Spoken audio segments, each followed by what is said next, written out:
오늘 여러분의 삶에 하나님의 은혜와 평강이 함께하기를 기도합니다. 우리가 함께 나눌 이야기에 앞서 만약 이 메시지가 여러분의 마음에 작은 울림을 준다면 좋아요와 구독으로 그 마음을 표현해 주십시오. 여러분의 작은 행동 하나하나가 이야기가 필요한 다른 누군가에게 닿을 수 있는 소중한 기도가 되며 하나님의 은혜를 전하는 통로가 될 것입니다. 주님의 이름으로 여러분을 축복합니다. 유럽으로 휴가를 떠난 한 유명한 체스 챔피언의 이야기가 있습니다. 그는 예술을 깊이 사랑했기에 휴가 기간 동안 유럽의 여러 미술관을 방문하기로 마음먹었습니다. 여러 곳을 둘러보던 중 그는 한 미술관에서 자신의 발걸음을 멈추게 하고 마음을 온통 사로잡는 그림 한 점을 발견하게 됩니다. 그것은 한창 진행 중인 체스 게임을 묘사한 그림이었습니다. 체스판의 한쪽에는 악마가 앉아 있었습니다. 악마는 의기양양하게 웃으며 의자의 등을 기댄 채 거의 넘어갈 듯이 기쁨과 환희에 차 있었습니다. 그의 얼굴에는 승리를 확신하는 교만함이 가득했습니다. 하지만 체스판의 반대편에 앉아있는 젊은이의 모습은 정반대였습니다. 그는 극심한 공포에 질려 있었습니다. 얼굴에는 눈물이 흐르고 이마에는 식은땀이 송골송골 맺혀 있었습니다. 두려움에 떨며 자신의 손톱을 물어뜯고 있었죠. 절망 그 자체였습니다. 체스 챔피언은 그림 위쪽에 적힌 제목을 보고 나서야 그림이 무엇을 의미하는지 명확히 깨달았습니다. 제목은 아주 간단했습니다. 체크메이트. 외통수. 악마가 이 젊은이의 영혼을 차지하기 위한 마지막 수를 두기 직전이었던 것입니다. 악마는 환희에 차 있었고 젊은이는 절망의 나락에 빠져 있었습니다. 체스 챔피언은 이 그림이 매우 흥미롭다고 생각했습니다. 하지만 그의 관심은 거기서 그치지 않았습니다. 그는 그림 앞에 서서 몇 시간이고 뚫어지게 체스판을 들여다보았습니다. 시간이 흐른 뒤 챔피언의 얼굴에 희미한 미소가 번지기 시작했습니다. 그는 미술관 주인을 찾아가 물었습니다. 혹시 여기에 체스판 하나를 구할 수 있을까요? 주인이 수소문 끝에 체스판 하나를 가져왔습니다. 챔피언은 그림 아래에 체스판을 펼쳐놓고 그림 속 체스말의 위치를 자신의 체스판 위에 정확히 재현했습니다. 그는 자신의 체스판을 내려다보고 다시 그림을 올려다보았습니다. 또다시 자신의 체스판을 보고 그림을 보았습니다. 이 과정을 몇 번 반복하던 그는 마침내 큰 소리로 웃기 시작했습니다. 그리고는 그림 속에 절망에 빠진 젊은이를 향해 외쳤습니다. 이보게, 젊은이, 내 말이 들린다면 정말 좋겠군. 아주 좋은 소식이 있네. 지금은 악마가 이기는 것처럼 보이지만 그건 착각이야. 아직 한 수가 남아있거든. 그리고 그 수는 바로 자네가 둘 차례야. 자네의 적은 치명적인 계산착오를 저질렀어. 나는 체스 챔피언이라 이 게임을 잘 알지. 이마에 땀을 닦고 눈물을 거두게. 그리고 두려움에 떨던 손가락을 입에서 떼게 놔. 마지막 수를 두는 건 악마가 아니라 바로 자네니까. 우리 중 많은 이들이 바로 저 그림 속 젊은이처럼 느낄 때가 있습니다. 악마가 세상의 어둠이 이기는 것처럼 보이고 내 인생은 이제 끝났다고 체크메이트라고 절망에 빠질 때가 있습니다. 우리는 그가 마지막 수를 둘 것이고 우리는 그저 꼭두각시처럼 끌려다닐 뿐이라고 생각하도록 속아왔습니다. 우리의 기쁨, 행복, 평안, 그리고 영적인 모든 것의 최종 결정권자가 악마인 것처럼 느끼며 살아갑니다. 하지만 오늘 저는 여러분에게 좋은 소식을 전하러 왔습니다. 여러분의 이마에 맺힌 땀을 닦으십시오. 흐르는 눈물을 멈추십시오. 두려움에 떨던 손을 거두십시오. 왜냐하면 마지막 결정적인 한 수를 두는 것은 악마가 아니라 바로 당신이기 때문입니다. 이 사실을 온전히 이해하기 위해 우리는 영적 전쟁이라 불리는 이 거대한 갈등의 역사를 알아야 합니다. 이 세상의 역사는 마치 거대한 체스 게임과도 같습니다. 하나님께서 첫 수를 두셨습니다. 그분은 천사들을 창조하셨습니다. 그러자 루시퍼가 그 수에 반발하여 하나님께 반역했고 천사들의 3분의 1을 이끌고 타락했습니다. 하나님께서는 이에 맞서 천사보다 조금 못한 존재로 당신의 형상을 따라 인간을 창조하는 수를 두셨습니다. 사탄은 다시 아담과 하와를 유혹하여 이 땅의 통치권을 자신에게 넘기게 하는 수로 응수했습니다. 하지만 하나님께서는 아담과 하와에게 구원의 가죽옷을 입히시어 다시금 당신과 교제할 길을 열어주시는 다음 수를 두셨습니다. 사탄은 경건한 혈통을 끊기 위해 카인이 아벨을 죽이도록 부추겼습니다. 그러자 하나님께서는 셋의 탄생을 통해 사람들이 다시 주님의 이름을 부르게 하셨습니다. 사탄은 니므롯을 통해 바벨론과 아시리아 문명을 세우고 바벨탑에서 하나님을 대적하는 종교를 만들었습니다. 하나님께서는 갈대아 우르에서 아브라함이라는 한 사람을 찾아내어 당신께 순종하는 거룩한 나라를 세우겠다고 약속하셨습니다. 사탄은 그 민족을 이집트의 노예로 만들어 파라오가 그들을 놓아주지 않게 했습니다. 하지만 하나님께서는 미디안 광야의 모세에게 나타나 내 백성을 보내라고 파라오에게 전하라 명하셨습니다. 구약 전체가 바로 이러한 수와 맞수, 또 다른 수와 맞수의 연속입니다. 누가 이기고 있는지 확신할 수 없는 팽팽한 게임처럼 보입니다. 그리고 구약의 끝에서 신약의 시작까지 400년의 침묵이 흐릅니다. 양측 모두 체스판을 응시하며 숨을 죽이고 있는 듯합니다. 그리고 마침내 신약이 시작될 때 하나님께서는 이전과는 전혀 다른 누구도 예상치 못한 수를 두십니다. 이전까지는 사람을 찾아 그를 통해 일하셨지만 이제 하나님께서는 말씀하십니다. 내가 직접 내려가서 이 모든 것을 끝내리라. 그리하여 하나님께서 예수 그리스도의 모습으로 인간이 되어 이 땅에 오셨습니다. 사탄은 광야에서 예수를 시험하며 이 수를 막아보려 했지만 예수님은 하나님 말씀의 검으로 그 유혹을 이겨내셨습니다. 마침내 사탄은 자신의 마지막 결정타라고 생각한 수를 둡니다. 바로 예수 그리스도를 십자가에 못 박아 영원히 제거해버리는 것이었죠. 하지만 바로 그때 하나님께서 진짜 마지막 수를 두셨습니다. 부활절 이른 아침, 동이 트기 전 무덤 문이 열리고 예수 그리스도께서 죽음을 이기고 다시 살아나셨습니다. 부활. 그것이 바로 사탄이 전혀 예상치 못했던 게임을 끝내는 하나님의 결정적인 한 수였습니다. 그리고 그 승리의 수는 이제 바로 당신의 수가 되었습니다. 당신의 세상에서, 당신의 삶에서, 당신의 마음속에서 어떤 힘든 일이 일어나고 있든 상관없습니다. 십자가와 부활을 통해 성취된 하나님의 그 마지막 수는 당신의 승리를 위한 당신의 수가 되었습니다. 오늘 우리는 에베소서 6장 10절의 말씀을 통해 그 마지막 수를 어떻게 사용하는지 배우게 될 것입니다. 끝으로 너희가 주 안에서와 그 힘의 능력으로 강건하여지고 마귀의 간계를 능히 대적하기 위하여 하나님의 전신갑주를 입으라. 그리고 가장 중요한 말씀이 이어집니다. 우리의 씨름은 혈과 육을 상대하는 것이 아니요 통치자들과 권세들과 이 어둠의 세상 주관자들과 하늘에 있는 악의 영들을 상대함이라. 그렇습니다. 사람이 당신의 문제가 아닙니다. 물론 우리는 눈에 보이는 사람들 때문에 힘들고 그들이 문제라고 생각합니다. 하지만 성경은 분명히 말합니다.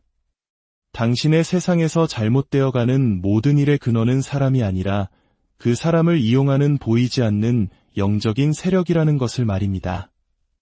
사람들은 단지 열매일 뿐 문제의 뿌리는 다른 곳에 있습니다. 우리의 싸움은 근본적으로 육신적인 것이 아닙니다. 우리의 싸움은 하늘에 있는, 즉 보이지 않는 영적 영역에 있는 악한 세력들과의 싸움입니다. 당신의 삶에서 지금 일어나고 있거나 과거에 일어났거나 미래에 일어날 모든 일은 먼저 이 영적 영역에 그 뿌리를 두고 있습니다. 만약 당신이 이 보이지 않는 세계를 이해하고 다룰 줄 모른다면 보이는 세계의 문제를 결코 해결할 수 없습니다. 영적 전쟁이란 보이지 않는 영역에서의 갈등이 당신이 겪고 있는 보이는 영역의 삶에 영향을 미치는 것을 의미합니다. 보이지 않는 세계에서의 전투가 보이는 세상에서의 고통을 만들어내는 것입니다. 우리는 이 세상의 문제를 해결하기 위해 이 세상의 방법, 즉 육신의 방법만을 사용하려고 했습니다. 하지만 문제의 시작이 그곳이 아닌데 어떻게 해결할 수 있겠습니까? 에베소서에서 하늘에 속한 영역이라는 표현은 매우 중요하게 사용됩니다. 에베소서 1장 3절은 말합니다. 하늘에 속한 모든 신령한 복, 이 바로 그곳에 있다고 말입니다. 하나님께서 당신에게 주실 모든 좋은 것, 모든 약속, 모든 필요는 이미 보이지 않는 영적 세계에 있는 당신의 계좌에 입금되어 있습니다. 또한 우리의 주권자이신 예수 그리스도께서 죽음에서 부활하신 후 앉아 계신 곳도 바로 이 하늘의 영역입니다. 우리가 예수님을 만나고 그분의 능력을 경험하려면 우리는 그분이 계신 곳, 바로 이 영적 영역으로 나아가야 합니다. 놀랍게도 에베소서 2장 6절은 우리 또한 그리스도 예수 안에서 함께 하늘에 앉히셨다고 말합니다. 당신이 지금 물리적으로 어디에 앉아있든 당신은 영적으로 그리스도와 함께 하늘의 영역에 앉아있는 존재입니다. 천사들의 도움 또한 이 하늘의 영역에 있습니다. 모든 그리스도인에게는 당신을 돕기 위해 지정된 수호천사가 있습니다. 그들은 영적 영역의 전문가로서 당신을 대신하여 그곳에서 일합니다. 자, 정리해볼까요? 당신의 모든 축복이 그곳에 있고 예수님이 그곳에 계시며 당신 또한 영적으로 그곳에 앉아있고 천사들의 도움이 그곳에 있습니다. 하지만 동시에 에베소서 6장 12절은 어둠의 권세들, 즉 악마와 그의 세력 또한 바로 그 하늘의 영역에 있다고 말합니다. 그렇습니다. 모든 그리스도인에게는 당신을 넘어뜨리기 위해 지정된 악한 영이 있습니다. 그들의 유일한 임무는 당신의 삶에 지옥을 가져오는 것입니다. 그들은 마치 스포츠 경기 분석가처럼 당신의 인생 비디오를 계속해서 돌려보며 당신의 약점을 찾습니다. 당신이 어릴 때 겪었던 상처, 당신의 잘못된 생각의 패턴, 당신을 넘어지게 하는 죄의 습관들. 그들은 당신의 모든 약점을 알고 있고 그것을 집요하게 파고듭니다. 모든 중요한 일들이 바로 그 보이지 않는 영적 영역에서 일어나고 있는 것입니다. 그리고 그 결과가 이 보이는 세상에 나타나는 것뿐입니다. 당신이 그 세계를 알지 못하고 그 세계가 어떻게 작동하는지 모른다면 당신은 그저 물리적인 현상에만 매달리게 됩니다. 하지만 육신의 문제는 육신의 방법만으로는 결코 해결될 수 없습니다. 문제의 근원이 영적인 곳에 있기 때문입니다. 악마의 세계가 가장 원하지 않는 것은 바로 당신이 이 사실을 아는 것입니다. 그들은 당신이 오직 오감의 세계, 눈에 보이는 세상에만 갇혀 살기를 원합니다. 왜냐하면 당신이 문제의 진짜 원인을 보지 못하면 그들은 계속해서 당신을 조종할 수 있기 때문입니다. 당신이 보는 것만이 전부라고 생각한다면 당신은 결코 모든 것을 볼 수 없습니다. 보이지 않는 세계가 보이는 세계를 지배합니다. 사탄의 가장 큰 전략, 그의 주된 무기는 바로 계략, 즉 속임수입니다. 그는 당신을 속이고 함정에 빠뜨립니다. 그는 결코 자신의 본 모습으로 다가오지 않습니다. 뿔과 삼지창을 든 우스꽝스러운 모습으로 나타난다면 아무도 그를 두려워하거나 따르지 않을 것이기 때문입니다. 그는 빛의 천사처럼 가장 합리적이고 매력적인 모습으로 위장하여 당신에게 접근합니다. 그의 궁극적인 목표는 단 하나입니다. 당신을 하나님의 보호 아래에서 벗어나게 하는 것입니다. 마치 비 오는 날 우산 아래에 서 있는 것과 같습니다. 당신이 하나님의 보호라는 우산 아래 굳건히 서 있는 한 세상의 어떤 비바람도 당신을 적실 수 없습니다. 악마는 이것을 너무나 잘 알고 있습니다. 그래서 그는 당신을 속여서 그 우산 밖으로 한 걸음만 나오도록 유혹합니다. 괜찮아, 저쪽은 비가 오지 않아. 내 생각대로 하는 게 더 현명해. 이렇게 속삭이며 당신을 재배치시키려 합니다. 일단 당신이 보호의 영역을 벗어나면 그는 마음껏 당신을 공격할 수 있게 됩니다. 하지만 여기 악마가 당신이 절대로 알기를 원하지 않는 비밀이 있습니다. 사탄과 악마들이 가진 유일한 힘은 바로 당신이 그들에게 허락한 힘뿐이라는 것입니다. 그들은 이미 패배했습니다. 예수 그리스도의 십자가와 부활을 통해 그들은 결정적으로 패배했습니다. 그들은 이제 총알이 없는 총을 들고 소리만 요란하게 지르는 패배자일 뿐입니다. 그들이 당신의 삶에 영향을 미칠 수 있는 유일한 방법은 당신이 그들의 거짓말을 믿고 그들에게 당신의 삶을 조종할 권한을 스스로 내어줄 때뿐입니다. 당신의 삶에 지옥 같은 고통이 계속된다면 그것은 당신이 무의식적으로 그들에게 그래도 괜찮아라고 허락했기 때문입니다. 죄와 타협하고 그들의 속삭임에 굴복함으로써 말입니다. 내 마음을 지배해도 괜찮아. 내 감정을 쥐고 흔들어도 괜찮아. 내 의지를 꺾어도 괜찮아. 당신은 그들에게 당신의 인생에 대한 허가증을 내어준 것입니다. 많은 경우 우리가 정신질환이라고 부르는 것들 중 상당수는 사실 악한 영들이 우리의 정신을 미치게 하도록 허락받은 결과일 수 있습니다. 물론 화학적 불균형과 같은 신체적 원인도 분명히 존재합니다. 하지만 영적인 원인을 해결하지 않고서는 그것이 단지 신체적인 문제인지 결코 확신할 수 없습니다.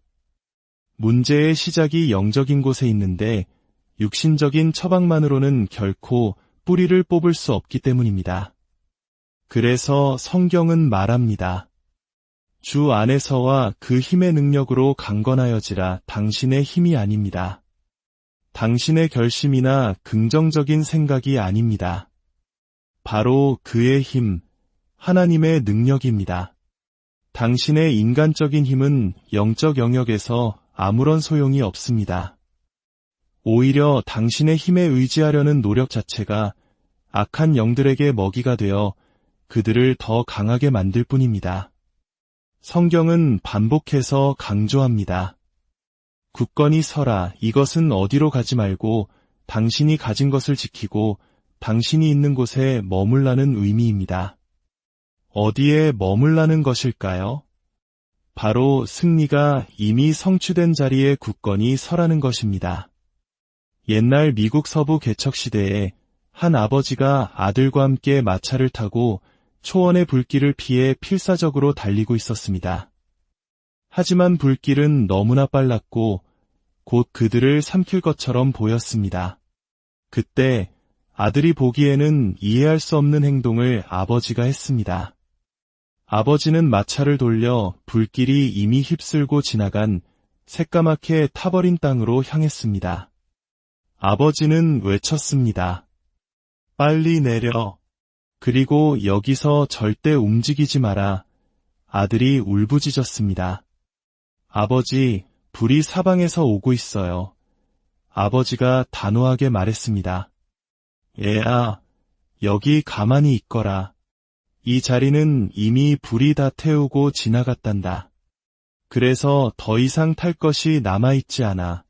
우리가 이 자리에 굳건히 서 있기만 하면 불길이 우리 주변을 맴돌 수는 있어도 결코 우리를 해치지는 못할 것이다. 그렇습니다.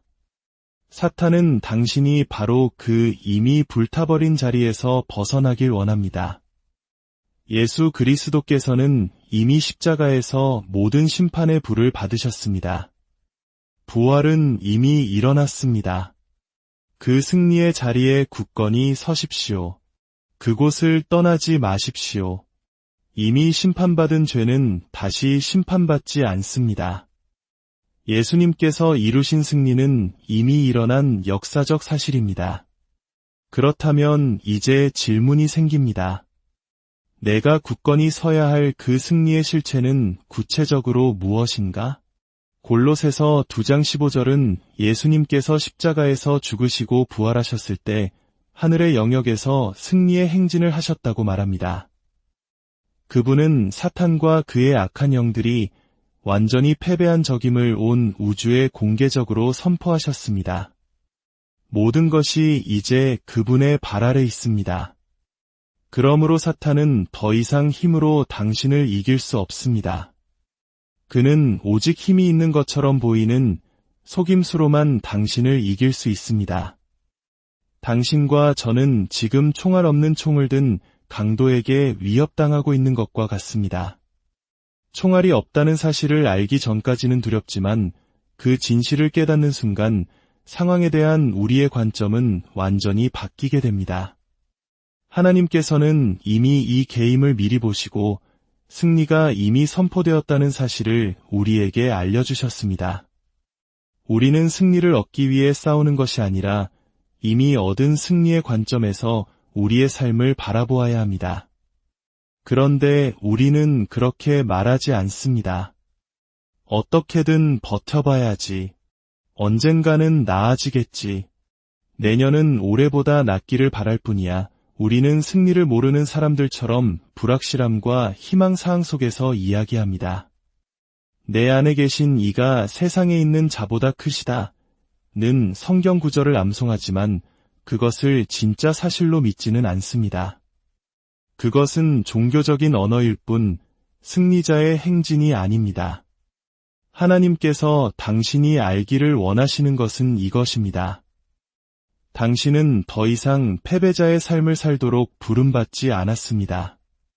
당신은 승리자로서 행진하도록 부름받았습니다. 이제 마지막으로 그럼 어떻게 해야 하는가? 성경은 명확한 해답을 줍니다. 하나님의 전신갑주를 입으라, 성공을 위해 옷을 차려입으라는 것입니다. 이것은 당신의 갑옷이 아닙니다.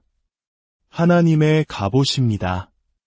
왜냐하면 하나님께서는 영적 영역에 사시는 분이기에 그곳에서 무엇을 입어야 할지 가장 잘 아시기 때문입니다.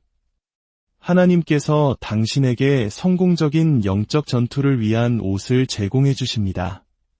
하나님께서는 은혜로 당신에게 필요한 모든 갑옷을 공급해 주셨습니다. 은혜는 하나님께서 이미 다 이루어 놓으신 모든 것입니다. 하나님께서 당신을 위해 더 이상 무언가 새로운 것을 하실 필요가 없습니다. 이미 모든 것을 주셨기 때문입니다. 당신의 모든 축복은 이미 하늘의 영역에 있습니다. 그렇다면 당신의 책임은 무엇일까요? 바로 믿음입니다. 믿음이란 은혜가 이미 마련해 놓은 것을 향해 손을 뻗어 그것을 붙잡고 내 것으로 취하는 행위입니다. 믿음은 영적인 세계에 있는 것을 붙잡아 물리적인 세계에 나타나게 하는 통로입니다. 하나님께서는 이것을 대신해 주지 않으십니다. 하나님께서는 은혜로 갑옷을 공급하시지만 당신은 믿음으로 그 갑옷을 입어야 합니다. 믿음이 은혜의 갑옷을 입지 않으면 그 은혜는 당신에게 아무런 유익이 되지 못합니다. 그것이 없어서가 아니라 당신이 입지 않았기 때문입니다. 어쩌면 당신은 이 사실을 처음 듣거나 깊이 깨닫지 못했을 수 있습니다. 당신의 진짜 문제는 이 보이는 세상에 있지 않습니다. 단지 여기서 나타날 뿐입니다. 당신 문제의 뿌리는 모두 영적 영역에 있습니다. 그러므로 보이는 문제를 해결하고 싶다면 보이지 않는 영적 문제를 다루어야만 합니다. 영화 매트릭스를 기억하십니까? 평범한 컴퓨터 프로그래머였던 토마스 앤더슨은 어느 날 매트릭스라는 새로운 세계, 즉 현실 세계의 이면에 있는 또 다른 차원의 세계를 알게 됩니다. 그 새로운 세계로 들어간 그는 자신이 기존의 세계에서는 상상도 할 수 없었던 힘과 능력을 가지고 있다는 것을 깨닫게 됩니다. 그의 생각은 확장되고 그는 이전과는 전혀 다른 존재가 됩니다. 그는 그곳에서 네오라는 새로운 이름을 얻고 자신이 세상을 구할 그라는 사실, 즉 위대한 목적을 가진 존재임을 깨닫습니다. 당신이 예수 그리스도를 영접했을 때 당신 역시 완전히 다른 영역으로 건너온 것입니다. 당신은 하나님의 아들, 하나님의 딸이라는 새로운 이름을 얻었습니다. 성부, 성자, 성령 삼위일체 하나님이라는 새로운 사랑을 만났습니다. 이 새로운 영역에서 사탄이 당신을 공격해 올 것이지만 당신에게는 그 공격을 피하고 이겨낼 수 있는 새로운 능력이 주어졌습니다. 왜냐하면 당신 안에 계신 이가 세상에 있는 자보다 크기 때문입니다. 이 새로운 영역에서 당신이 바로 그입니다. 하나님께서는 당신을 향한 위대한 목적과 계획을 가지고 계십니다. 모피어스가 네오에게 두 개의 알약을 내밀었습니다. 하나는 평범한 과거의 삶으로 돌아가는 약, 다른 하나는 진실을 마주하고 새로운 세계에서 살아가는 약이었습니다. 오늘 하나님께서도 당신에게 묻고 계십니다. 어떤 삶을 선택하겠느냐? 지루하고 목적 없는 평범한 과거의 삶으로 돌아가시겠습니까? 아니면 새로운 왕과 새로운 왕국, 새로운 능력과 정체성, 새로운 목적과 영광, 새로운 승리와 운명을 경험하게 할 이 새로운 삶을 선택하시겠습니까? 이제 선택은 당신에게 달려 있습니다. 당신의 삶이 평범한 삶을 넘어 초자연적이고 하늘에 속한 놀라운 승리의 삶이 되기를 원하십니까? 그렇다면 오늘 당신에게 주어진 그 마지막 한 수를 믿음으로 두십시오. 십자가에서 이미 선포된 승리 위에 굳건히 서십시오. 주님의 이름으로 여러분의